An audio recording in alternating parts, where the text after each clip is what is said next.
6 மாதங்களுக்கு முன்பு மூணார் சொக்கநாடு எஸ்டேட்டில் ஃபேக்டரி செக்யூரிட்டி கொலை செய்யப்பட்ட வழக்கு இதுவரை முடக்கப்பட்ட நிலையில் உள்ளது. வழக்கை கிரைம் பிரான்ச் ஏற்றெடுக்காததே வழக்கு முடங்க காரணம். கொலை வழக்கில் இதுவரை எந்த தகவலும் சேகரிப்பதற்கு மூணார் காவலர்களுக்கு முடியவில்லை. கடந்த ஆகஸ்ட் 23ஆம் தேதி பகலில்தான் சொக்கநாடு எஸ்டேட்டில் தேயிலை ஃபேக்டரியில் செக்யூரிட்டி ஊழியராக இருந்த கன்னிமலை ஃபேக்டரி டிவிஷனை சேர்ந்த ராஜபாண்டியை தங்கியிருந்த குடியிருப்பில் கொலை செய்து கண்டுபிடிக்கப்பட்டது. தலையிலும் கழுத்திலும்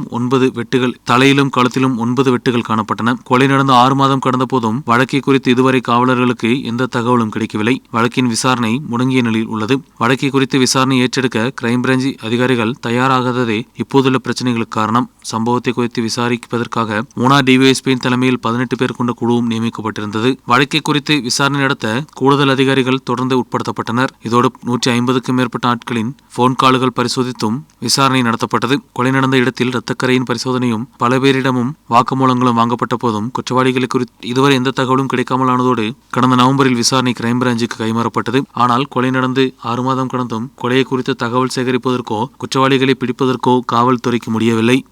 நியூஸ் பியூரோ, மூணார்.